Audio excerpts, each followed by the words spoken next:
Perca batalhas, mas ganhe a guerra. A grande estratégia. Todos à sua volta são estrategistas, procurando conquistar o poder. Todos tentando promover seus próprios interesses, muitas vezes às suas custas. Suas batalhas diárias com eles fazem você perder de vista a única coisa que realmente importa: a vitória no final, a conquista de metas maiores, o poder duradouro. A grande estratégia é a arte de ver o que vai acontecer depois da batalha e calcular com antecedência. Ela requer que você se concentre em seu objetivo principal e planeje como alcançá-lo. Na grande estratégia, você considera as ramificações políticas e as consequências a longo prazo do que você faz. Em vez de reagir emocionalmente às pessoas, você assume o controle e torna suas ações mais dimensionais, sutis e eficazes. Deixe que os outros fiquem presos nas voltas e reviravoltas da batalha, curtindo suas pequenas vitórias. A grande estratégia lhe dará o maior prêmio: rir por último. 178. Estratégia 12. A grande campanha. Criado na corte macedônia, Alexandre era considerado um rapaz bastante estranho. Ele curtia as usuais atividades dos jovens, como cavalos e guerra. Tendo lutado ao lado do pai, o rei Felipe II, em várias batalhas, ele havia provado sua bravura. Mas gostava também de filosofia e literatura. Seu tutor foi o grande pensador Aristóteles, sob cuja influência ele adorava discutir política e ciências, olhando o mundo do modo mais desapaixonado possível. E tinha sua mãe, Olímpia, uma mulher supersticiosa, mística, que havia tido visões quando o filho nasceu de que ele um dia governaria o mundo conhecido. Ela lhe contava sobre essas visões e o alimentava com histórias de Aquiles, de que sua família dizia descender. Alexandre adorava a mãe e levou suas profecias muito a sério. Desde cedo, ele se comportava como se fosse mais do que o filho de um rei. Alexandre foi criado para ser o sucessor de Felipe, e o estado que iria herdar havia crescido consideravelmente durante o reinado de seu pai. Ao longo dos anos, o rei conseguira fazer do exército macedônio a força suprema de toda a Grécia. Ele derrotara Tebas e Atenas, e havia unido todas as cidades-estado gregas em uma liga helenista sob sua liderança. Era um governante ardiloso, intimidante. E aí, em 336 a.C., um nobre descontente o assassinou. Vendo a Macedônia vulnerável de repente, Atenas declarou sua independência da liga. As outras cidades-estado a acompanharam. Tribos do norte agora ameaçavam invadi-la.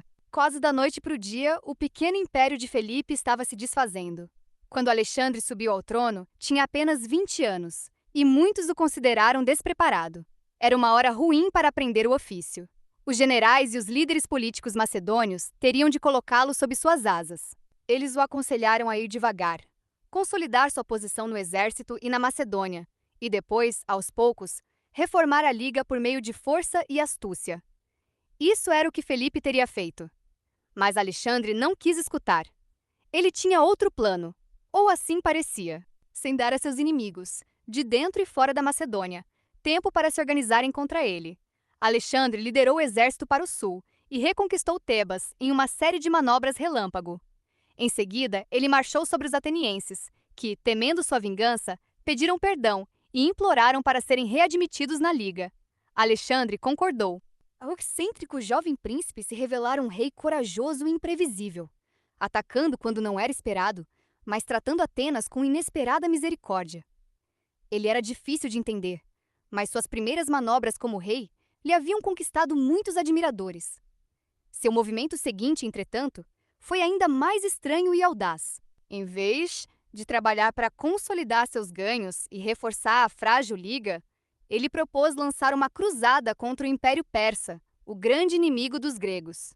Por volta de 150 anos antes, os persas haviam tentado invadir a Grécia. Quase conseguiram, e continuaram sonhando tentar de novo e acertar. Presteza é tudo. Resolução está indissoluvelmente associada à cautela. Se um indivíduo é cauteloso e está sempre alerta, não precisa ficar excitado nem se alarmar. Se ele está sempre atento antes ainda de o perigo estar presente, está armado quando o perigo se aproxima e não precisa ter medo. O homem superior está prevenido contra o que ainda não está à vista e alerta para o que ainda não pode ouvir. Portanto, ele vive em meio a dificuldades como se elas não existissem. Se a razão triunfa, As paixões se retraem. I Ching, China. C. Século 50 a.C. Estratégia. 12.179. Tendo a Pérsia como uma constante ameaça, os gregos não poderiam descansar jamais, e seu comércio marítimo estava limitado pelo poder da marinha da outra nação. Em 334 a.C., Alexandre liderou um exército unificado de 35.000 gregos na travessia do Estreito de Dardanelos até a Ásia Menor, a parte mais ao norte do Império Persa. Em seu primeiro encontro com o inimigo, na Batalha de Granicus, os gregos expulsaram os persas. Os generais de Alexandre só podiam admirar sua ousadia. Ele parecia prestes a conquistar a Pérsia, realizando a profecia da mãe em tempo recorde. Ele conseguiu porque foi rápido e tomou a iniciativa. Agora, soldados e generais igualmente esperavam que ele seguisse direto para o leste até a Pérsia para acabar com o exército inimigo, que parecia surpreendentemente fraco. Mais uma vez, Alexandre quebrou as expectativas, decidindo de repente fazer o que nunca tinha feito antes: não se apressar. Isso teria parecido sensato quando ele subiu ao poder. Mas agora, era provável que desse aos persas a única coisa de que eles precisavam: tempo para se recuperar e reabastecer. Mas Alexandre liderou seu exército não para o leste, mas para o sul, pela costa da Ásia Menor, libertando cidades locais do governo persa. Em seguida, ele zigue-zagueou para o leste e depois para o sul novamente, atravessando a Fenícia e entrando no Egito, derrotando rapidamente a fraca guarnição persa ali. Os egípcios odiavam seus governantes persas e receberam Alexandre como seu libertador. Agora Alexandre podia usar os vastos depósitos de grãos para alimentar o exército grego e ajudar a manter a economia grega estável, enquanto privava a Pérsia de recursos valiosos. Conforme os gregos avançavam mais para longe de casa, a marinha persa, que poderia desembarcar um exército quase em todos os lugares do Mediterrâneo para atacá-los pelas costas ou flanco, era uma preocupante ameaça. Antes de Alexandre partir em sua expedição, muitos o haviam aconselhado a aumentar a marinha grega e atacar os persas por mar, assim como por terra. Alexandre os ignorou. Em vez disso, atravessando a Ásia Menor e depois seguindo ao longo da costa da Fenícia, ele simplesmente capturou os principais portos da Pérsia, tornando a marinha deles inútil. Essas pequenas vitórias, portanto, tinham um propósito estratégico maior. Mesmo assim, elas pouco teriam significado se os gregos tivessem sido incapazes de derrotar os persas em batalha. E Alexandre parecia estar tornando essa vitória mais difícil. O rei persa, Dario, estava concentrando suas forças a leste do rio Tigre. Ele tinha soldados e o direito de escolher a localização, e podia esperar tranquilo que Alexandre atravessasse o rio. Alexandre teria perdido o gosto pela batalha? As culturas persa e egípcia o teriam amolecido? É o que parecia. Ele tinha começado a usar roupas persas e a adotar costumes persas. Era até visto adorando deuses persas. A raposa e o macaco eleito rei o macaco, tendo dançado em uma assembleia de animais e recebido sua aprovação, foi eleito por eles para ser rei. A raposa ficou com ciúmes. Então, vendo um pedaço de carne um dia em uma armadilha, ela levou o macaco até lá, dizendo que tinha encontrado um tesouro. Mas, em vez de pegá-lo para si, ela não o tocarava, visto que sua posse era certamente uma prerrogativa da realeza. A raposa então insistiu com o macaco para que o pegasse. O macaco se aproximou, sem tomar cuidado, e ficou preso na armadilha. Quando ele acusou a raposa de atraí-lo para a armadilha, a raposa respondeu: "Macaco, você quer reinar sobre todos os animais, mas veja que tolo você é.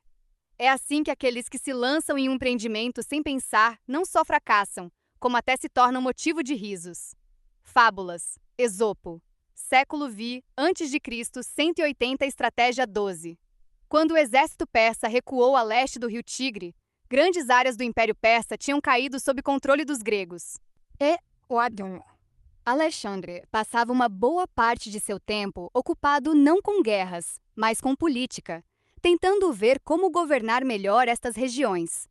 Ele decidiu se basear no sistema persa já existente,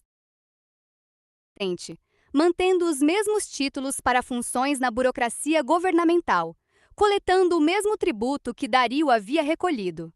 Ele só mudou os aspectos severos, pouco populares do governo persa. Rapidamente espalhou-se a notícia de sua generosidade e gentileza para com seus novos súditos.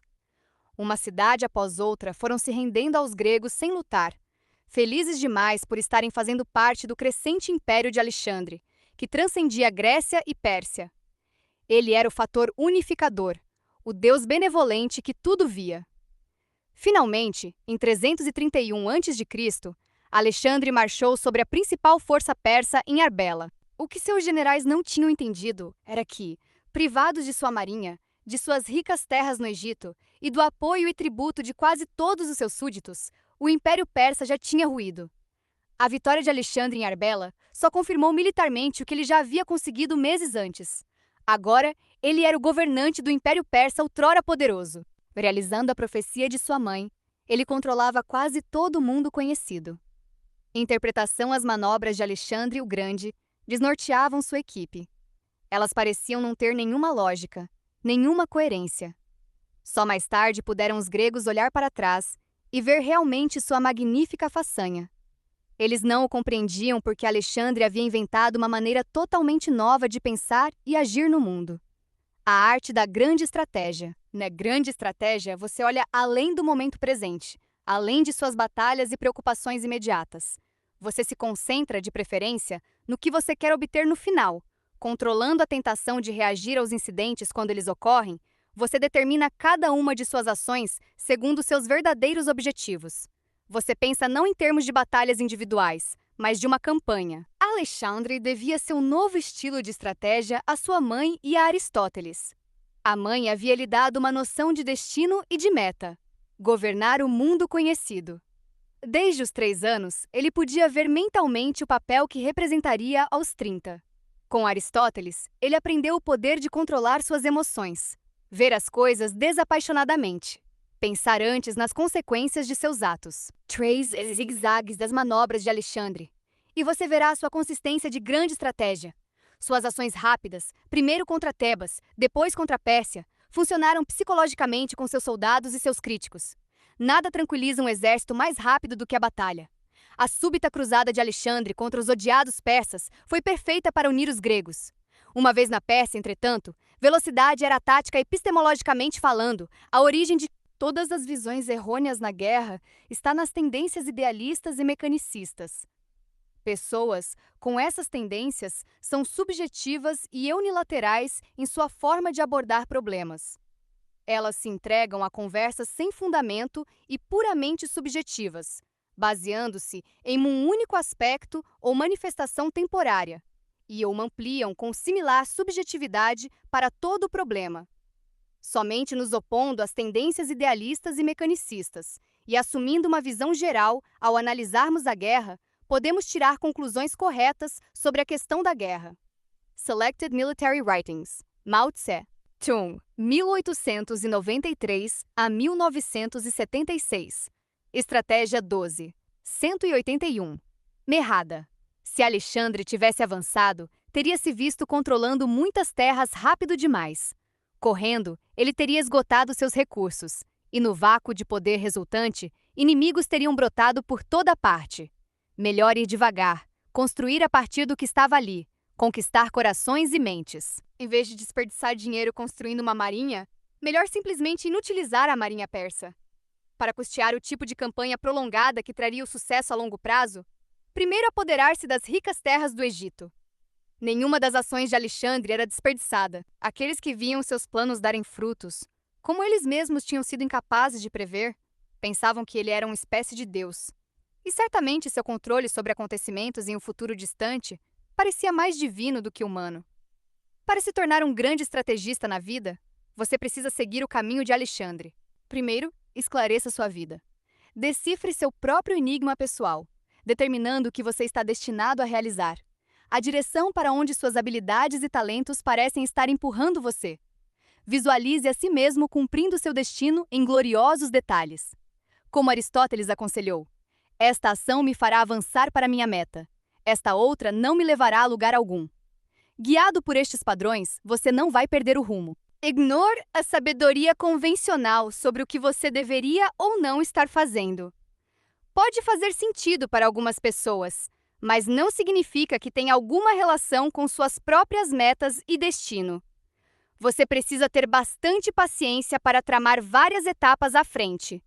Empreender uma campanha em vez de travar batalhas. O caminho para sua meta talvez seja indireto. Suas ações podem ser estranhas para as outras pessoas. Mas é melhor assim. Quanto menos elas compreenderem você, mais fáceis elas serão de enganar, manipular e seduzir. Seguindo por este caminho, você ganhará a calma, a perspectiva olímpica que vai distingui-lo dos outros mortais. Sejam eles sonhadores que não conseguem terminar nada, ou pessoas práticas, prosaicas, que realizam apenas coisas pequenas. O que particularmente admiro em Alexandre é não tanto suas campanhas, mas seu senso político. Ele possuía a arte de conquistar o afeto das pessoas. Napoleão Bonaparte, Guerra Total, 1967, os líderes do esforço de guerra americano no Vietnã pensavam estar finalmente fazendo progresso. Eles haviam lançado uma série de operações para achar e destruir os Vietcongues, soldados norte-vietnamitas que haviam se infiltrado no Vietnã do Sul e estavam controlando uma grande parte de suas áreas rurais. Estes guerrilheiros eram ariscos, mas os americanos haviam lhes causado grandes perdas nas poucas batalhas em que haviam conseguido forçá-los a entrar naquele ano. O novo governo são muitas. Entretanto, as diferenças entre o Oriente e o Ocidente, quando se fala de alianças culturais, valores e modos de pensar, no modo oriental de pensar, parte-se do todo. Considera-se tudo como um todo e prossegue-se com uma síntese, combinação, abrangente e intuitiva. Mas no pensamento ocidental, começa-se com as partes, separa-se, divide-se, uma questão complexa em componentes, e em seguida lida-se com eles um por um, com ênfase na análise lógica. Por conseguinte, o pensamento militar tradicional ocidental defende uma abordagem militar direta, com ênfase no uso de forças armadas. The Strategic Advantage, Sun Tzu and Western Approaches to War, Cao Shan, ed. 1997. 182 Estratégia. 12 Sul-Vietnamita, apoiado pelos americanos, parecia relativamente estável, o que poderia ajudar a conquistar aprovação entre o povo vietnamita.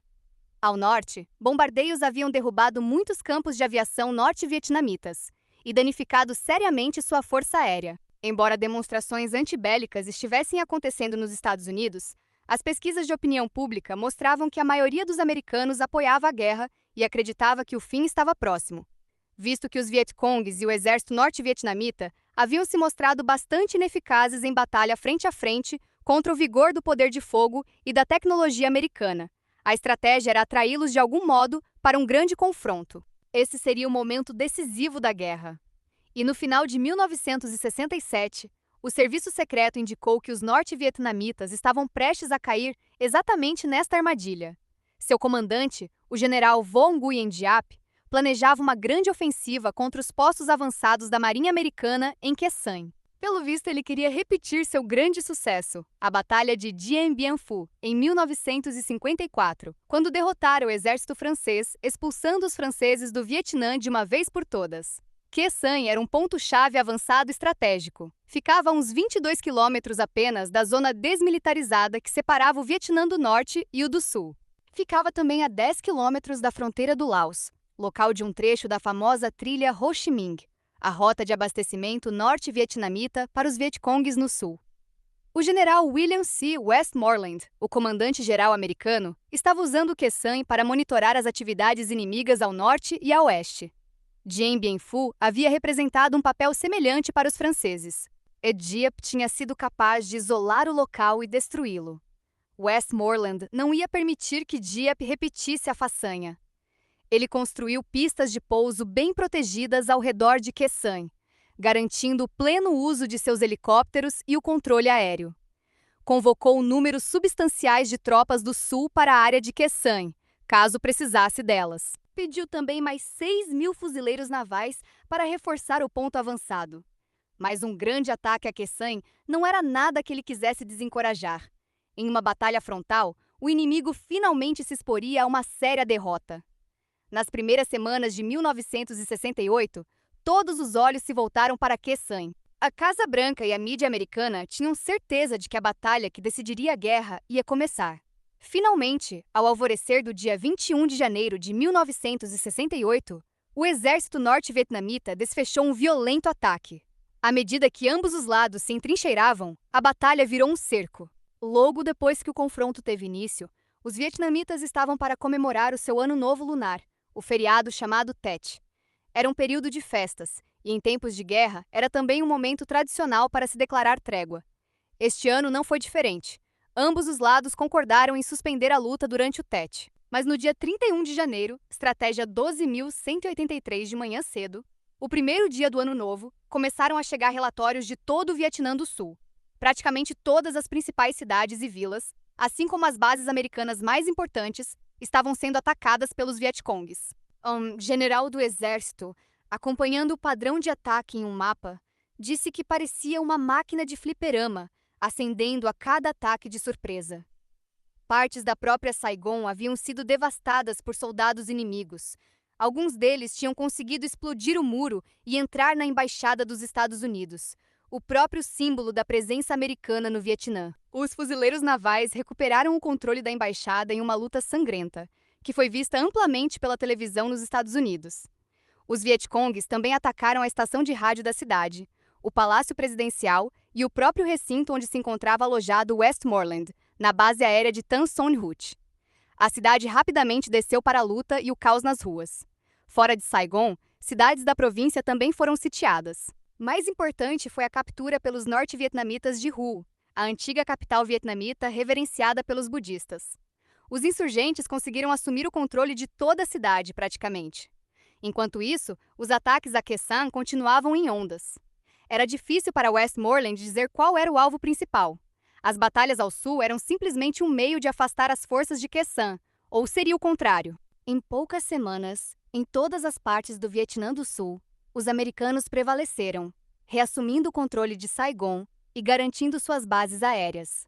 Os cercos a Ho e Khe Sanh duraram mais tempo, mas a artilharia e os bombardeios aéreos maciços acabaram condenando os insurgentes, assim como nivelando todas as seções de Ho. Depois de terminada aquela que mais tarde ficou conhecida como Ofensiva Tet, Westmoreland a comparou à Batalha das Ardenas, quase no final da Segunda Guerra Mundial.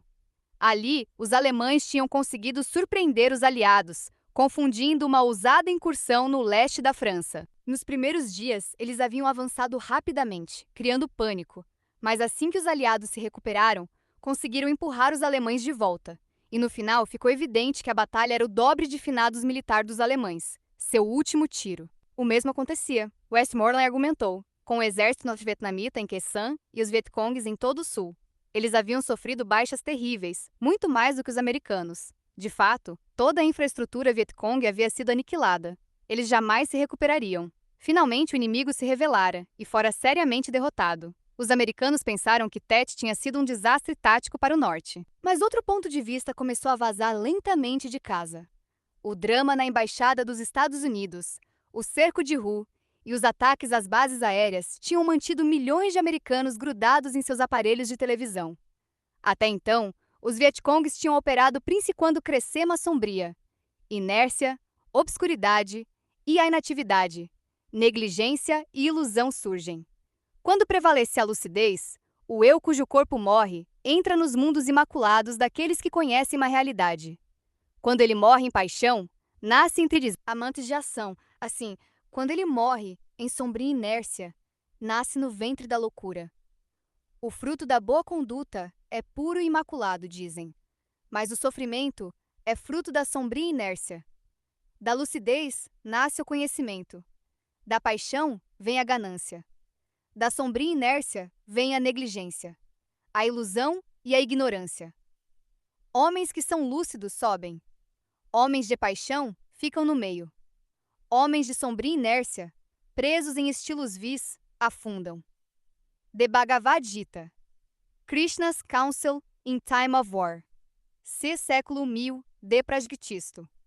184 Estratégia 12. Palmente nas regiões rurais, quase invisíveis ao público americano. Agora, pela primeira vez, eles eram visíveis nas principais cidades, causando confusão e destruindo tudo. Os americanos tinham escutado dizer que a guerra estava terminando e poderia ser vencida. Estas imagens diziam outra coisa. De repente, o propósito da guerra parecia menos claro. Como o Vietnã do Sul poderia permanecer estável diante deste inimigo que se via por toda a parte? Como os americanos poderiam reivindicar uma vitória clara? Não havia realmente nenhum fim à vista. As pesquisas de opinião pública americanas mapeavam uma nítida reviravolta contra a guerra. Demonstrações antibelicistas explodiam por todo o país.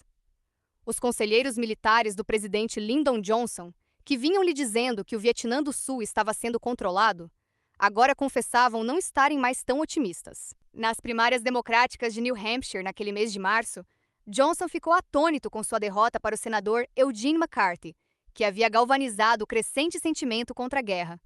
Logo depois, Johnson anunciou que não iria concorrer para a reeleição na próxima corrida presidencial e que lentamente retiraria as forças americanas do Vietnã.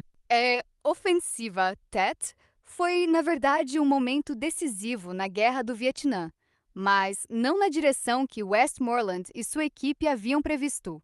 Interpretação para os estrategistas americanos, o sucesso da guerra dependia, em sua maior parte, das Forças Armadas. Ao usar seu exército e armamentos superiores para matar o máximo possível de Vietcongs e ganhar o controle das áreas rurais, eles garantiriam a estabilidade do governo sul-vietnamita. Estando o Sul suficientemente forte, o Vietnã do Norte desistiria de lutar. Os vietnamitas viam a guerra de outra maneira. Por natureza e prática, eles viam conflitos em termos bem mais amplos. Eles examinavam a situação política no Sul, onde as missões de busca e destruição estavam alienando os camponeses sul-vietnamitas. Os norte-vietnamitas, enquanto isso, faziam o possível para conquistar os camponeses e ganhar para si mesmo um exército de milhões de simpatizantes silenciosos. O Sul podia estar seguro se os americanos haviam falhado em conquistar os corações e mentes dos fazendeiros vietnamitas? Os norte-vietnamitas também examinavam a cultura americana, onde o apoio à guerra era amplo, mas não era profundo. A Guerra do Vietnã foi a primeira guerra televisionada da história. Os militares estavam tentando controlar as informações sobre a guerra, mas as imagens na televisão falavam por si só. Os norte-vietnamitas não paravam, continuamente ampliando seus postos de observação e analisando o contexto global da guerra. E a partir deste estudo, eles traçaram sua estratégia mais brilhante, a Ofensiva Tet. Usando seu exército de simpatizantes camponeses no sul, eles conseguiram se infiltrar em todas as partes do país, contrabandeando armas e com... E Tadeu Zatená, de olhos acinzentados, sorriu. Ele fez uma carícia. Outra sua aparência agora, de modo que parecia uma mulher, alta, bela e sem dúvida hábil em tecer coisas esplêndidas. Ela respondeu rapidamente. Quem chegar perto de você, Ulisses, deve ser esperto e malicioso como uma serpente. Até um deus poderia curvar-se diante de você dissimuladamente. Você camaleão, saco sem fundo de truques. Aqui, em seu próprio país, não daria você a seus estratagemas um descanso ou pararia de lançar feitiços por um instante? Farinha do mesmo saco, vocês são maquinadores, ambos. De todos os homens agora vivos, vocês são os melhores em tramas e histórias inventadas. Minha própria fama é de sabedoria entre os deuses, ilusões também. Odisseia, Homero, Setluchin antes de Cristo. Estratégia 12.185. Suprimentos acobertados pelo feriado de Tet. Os alvos que atingiam não eram apenas militares, mas televisivos. Seus ataques em Saigon, base de quase toda a mídia americana, eram espetaculares. Hue e Khe Sanh eram também lugares fortemente cobertos pelos repórteres americanos. Eles também atacavam locais simbólicos, embaixadas, palácios, bases aéreas, que absorveriam a atenção da mídia, pela televisão. Isto criaria a dramática impressão de que os Vietcongs estavam por toda parte, enquanto que os bombardeiros e os programas de pacificação americanos não tinham dado em nada. Com efeito, o objetivo da ofensiva Tet não era um alvo militar, mas o público americano diante de seus aparelhos de televisão. Uma vez tendo os americanos perdido a fé, e em um ano de eleição, o destino da guerra estava decidido.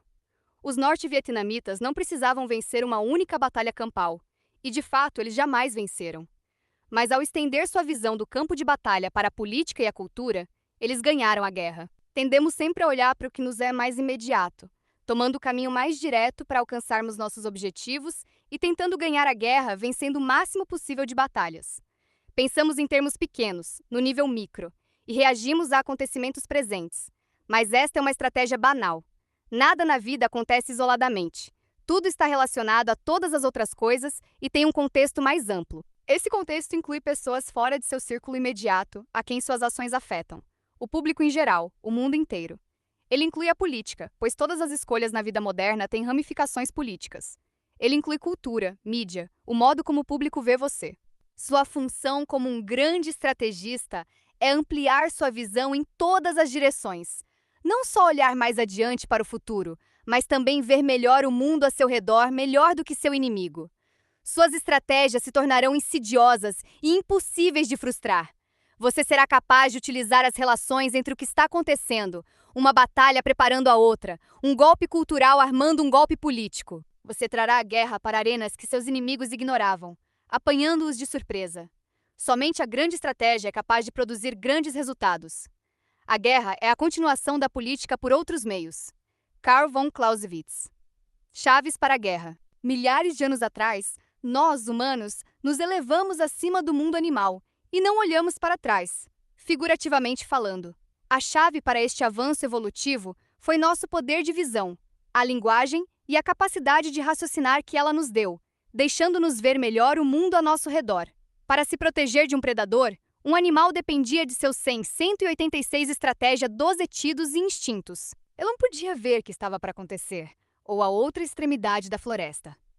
Nós, humanos, por outro lado, podíamos mapear toda a floresta, estudar os hábitos de animais perigosos e até a própria natureza, adquirindo um conhecimento mais amplo, mais profundo do nosso ambiente.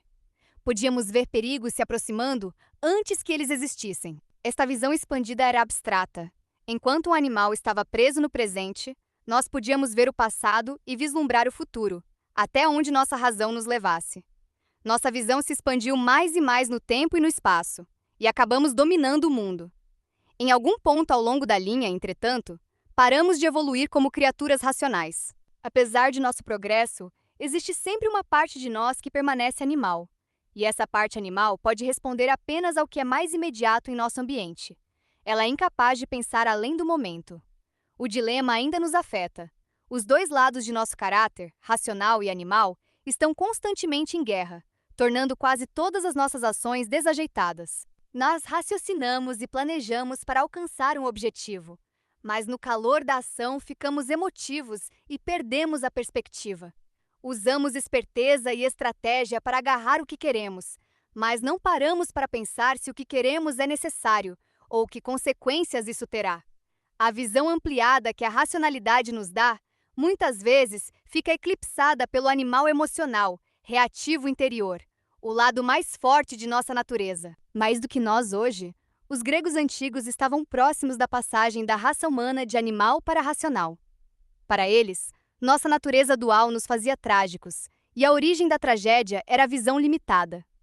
Nas tragédias gregas clássicas, como Édipo Rei, o protagonista pode pensar que sabe a verdade e conhece o mundo o suficiente para atuar nele, mas sua visão é limitada por suas emoções e desejos. Ele tem apenas uma perspectiva parcial da vida e de suas próprias ações e identidade. Assim, ele age com imprudência e causa sofrimentos.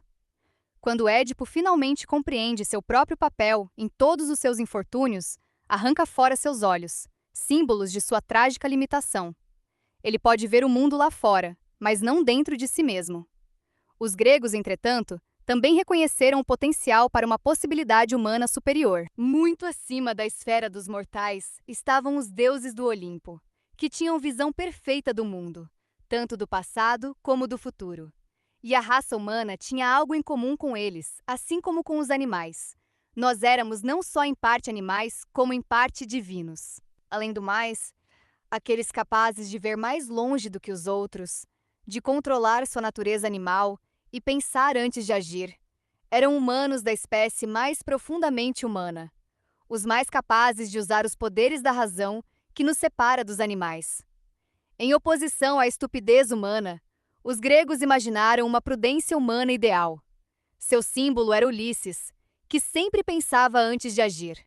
Tendo visitado Hades, a terra dos mortos, ele estava em contato com Mentão.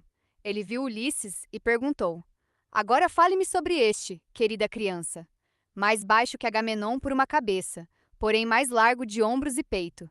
Sua armadura está caída no chão, e ele está vagando pelas fileiras como um carneiro. É isso, exatamente como um carneiro de velocino cerrado atravessando um bando de ovelhas prateadas. E Helena, filha de Zeus. Esse é filho de Laerte, o mestre estrategista Ulisses, nascido e criado nas colinas rochosas de Ítaca. Ele conhece todos os truques que existem, e sua mente é profunda. Antenor virou-se para Ellie e observou com astúcia. Suas palavras não estão erradas aqui, senhora. Ulisses já veio uma vez aqui, em uma embaixada em seu nome, junto com Menelau. Eu os entretive cortesmente no grande salão e fiquei conhecendo o caráter e a profundeza de mente de cada homem. Destacando-se em uma multidão de troianos, Menelau, com seus largos ombros, era mais proeminente. Mas quando ambos se sentaram, Ulisses era o mais senhoril. Quando chegou a hora de cada um falar em público e seduzir com suas palavras, Menelau falou com bastante fluência, com objetividade e muita clareza, mas brevemente, visto não ser ele um homem de muitas palavras. Sendo mais velho, ele falou primeiro. Depois Ulisses, o mestre estratégia 12.187, a história ancestral e o passado. E estava sempre curioso, ansioso por conhecimento, e era capaz de ver ações humanas, as suas próprias e as dos outros, com um olhar desapaixonado, considerando as consequências a longo prazo. Em outras palavras, como os deuses, mesmo que em menor grau, ele tinha a capacidade de enxergar o futuro. O consumado realista, o homem de visão. Ulisses era um personagem do poema épico de Homero, mas havia versões históricas do ideal. A figura política e líder militar, Temístocles, por exemplo, e Alexandre o Grande, elevado por Aristóteles ao auge da inteligência e da ação combinadas. O homem prudente pode parecer frio, sua racionalidade sugando o prazer da vida. Nada disso. Como os deuses amantes do prazer no Monte Olimpo, ele tem a perspectiva, o calmo desprendimento, a habilidade para rir, que vem com a verdadeira visão, que dá a tudo que ele faz uma leveza. Estes traços compreendendo o que Nietzsche chama de ideal apolíneo. Alexandre, o grande estrategista e homem de ação, também era famoso pelas folias e festividades. Ulisses amava a aventura. Ninguém era melhor na experiência do prazer. Ele era simplesmente mais sensato, mais equilibrado, menos vulnerável às suas próprias emoções e humores, e deixava em sua esteira menos tragédia e tumulto. Esta criatura calma, desapegada, racional, que vê longe, chamada de prudente pelos gregos, é o que vamos chamar de grande estrategista. Somos todos, até certo ponto, estrategistas. Queremos naturalmente ter controle sobre nossas vidas e tramamos pelo poder, consciente ou inconscientemente procurando obter o que queremos. Usamos estratégias, em outras palavras, mas elas tendem a ser lineares e reativas, e muitas vezes são fracionadas e desviadas do curso por reações emocionais. Estrategistas espertos podem ir longe, mas só uns poucos não cometem erros. Se tiverem êxito, se empolgam e se excedem. Se enfrentam contratempos, e contratempos são inevitáveis ao longo da vida, ficam facilmente arrasados. O que distingue os grandes estrategistas é sua capacidade de olhar mais fundo, tanto para dentro de si mesmos como para dentro dos outros, compreender e aprender com o passado e ter uma noção clara do futuro, até onde se possa prevê-lo. Simplesmente, eles veem mais, e sua visão ampliada permite que executem planos, às vezes por longos períodos de tempo, tão longos que aqueles à sua volta talvez nem percebam que eles estão com um plano em mente. Eles atacam as raízes de um problema, não seus sintomas, e atingem a marca honestamente. Ao avançar para ser um grande estrategista, você segue o caminho de Ulisses e se alça à condição dos deuses. Não é tanto que suas estratégias sejam mais espertas ou manipuladoras, mas que elas existem em um plano superior. Você deu um salto qualitativo.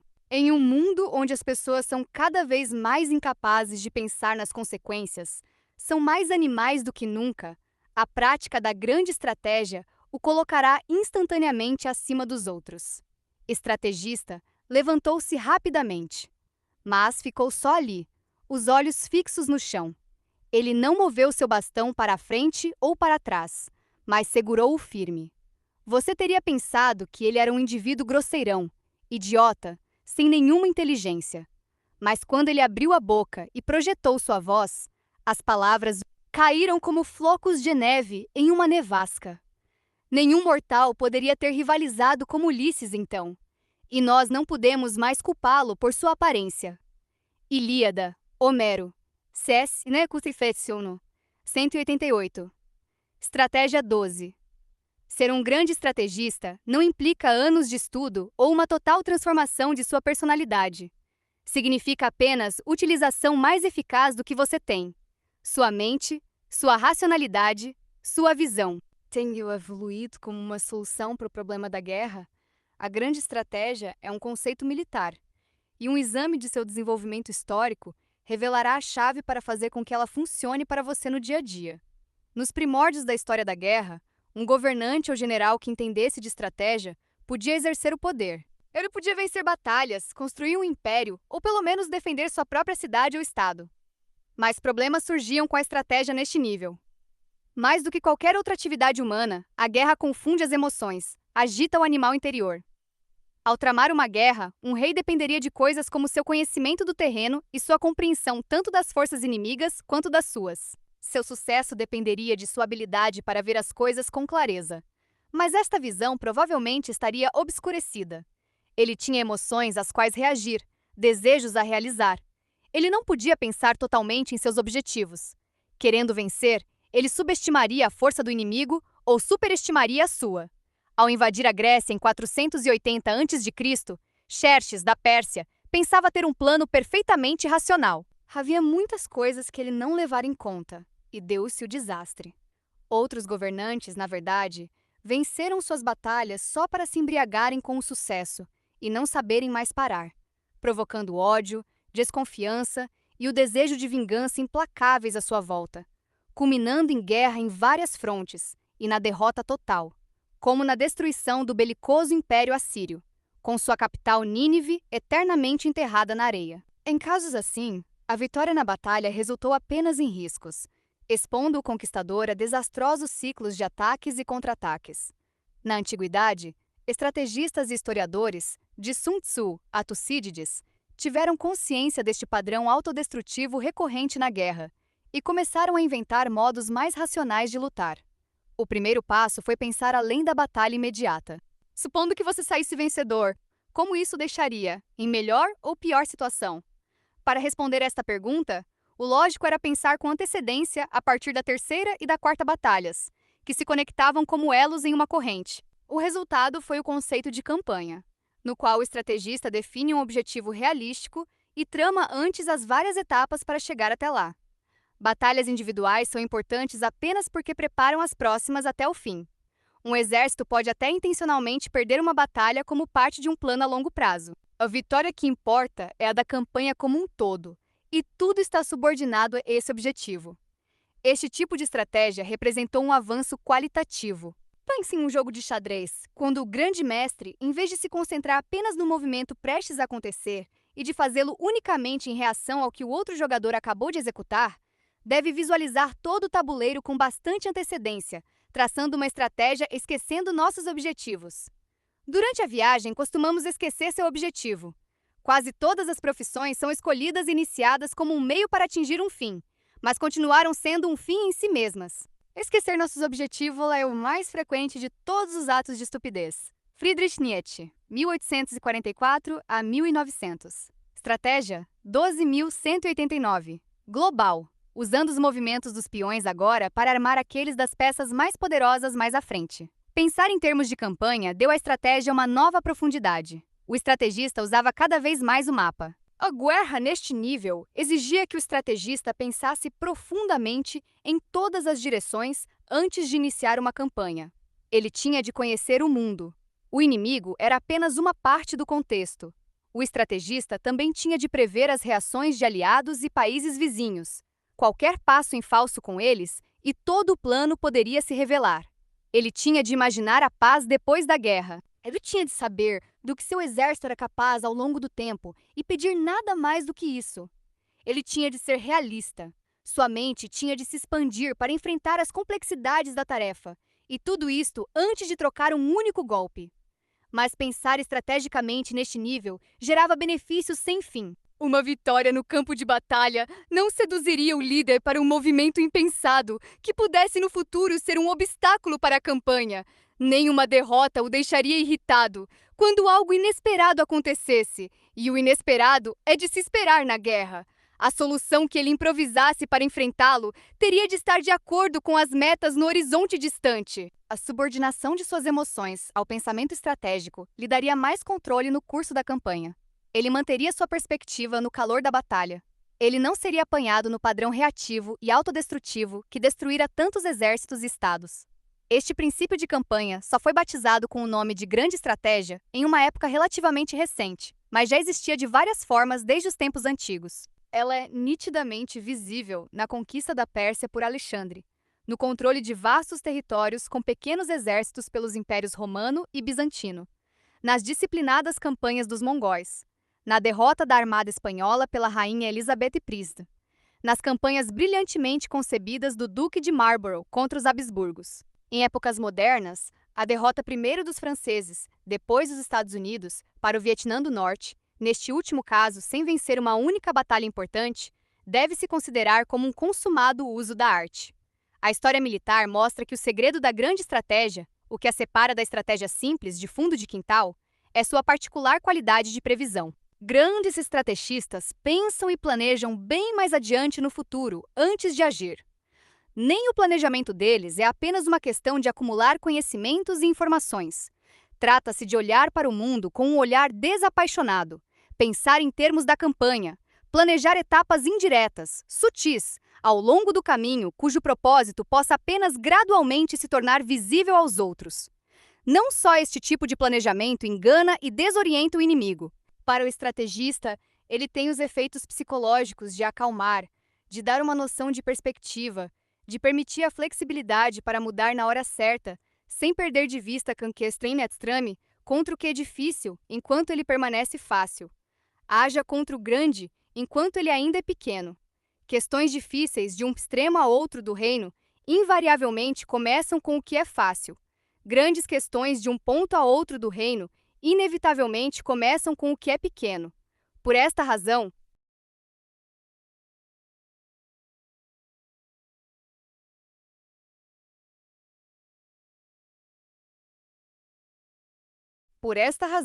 o sábio jamais age contra o grande, e é assim capaz de completar a grandeza.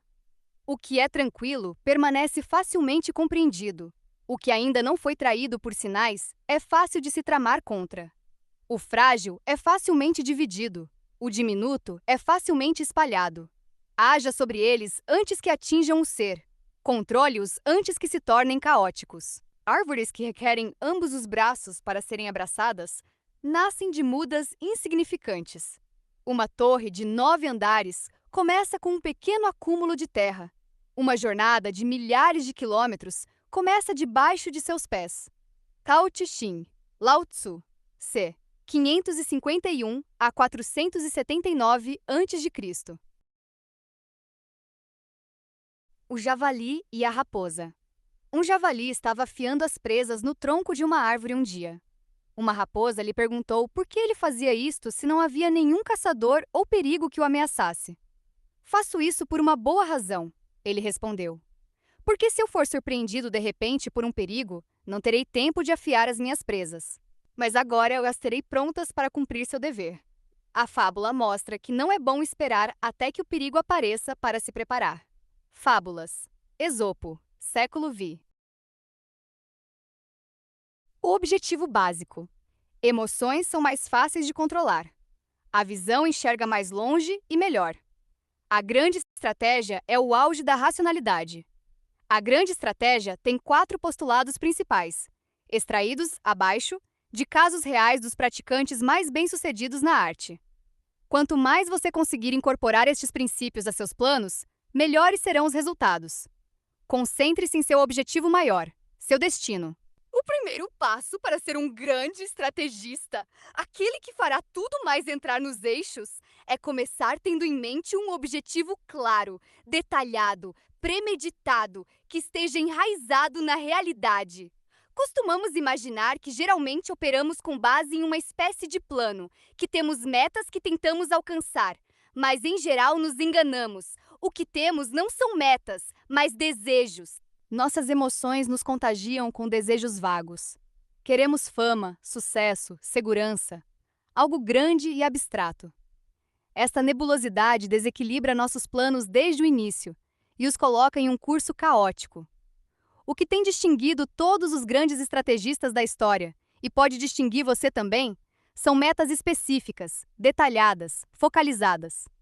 Contemple-as todos os dias e imagine como será para alcançá-las e como você se sentirá ao alcançá-las. Por uma lei psicológica peculiar aos humanos, visualizá-las claramente desse modo vai transformá-las em uma profecia realizada. Ter objetivos claros foi crucial para Napoleão.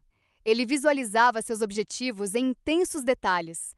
No início de uma campanha, ele podia ver mentalmente com clareza a última batalha. Examinando um mapa com seus auxiliares, ele mostrava o ponto exato onde ela terminaria. Uma previsão absurda, é o que poderia parecer, visto que não só a guerra está sujeita a mudanças a qualquer hora e ao que o inimigo inventar para surpreendê-lo, como os mapas de Napoleão eram notoriamente pouco confiáveis. No entanto, repetidas vezes suas previsões se comprovariam incrivelmente corretas. Ele também visualizava o resultado da campanha, a assinatura do tratado, suas condições, a cara do czar russo ou do imperador austríaco derrotados, e exatamente como a concretização desta meta em particular o posicionaria para sua próxima campanha. Quando rapaz, Lyndon B. Johnson, apesar de sua limitada educação, estava determinado a ser presidente um dia. O sonho virou uma obsessão. Ele se via como presidente, pavoneando-se no palco mundial.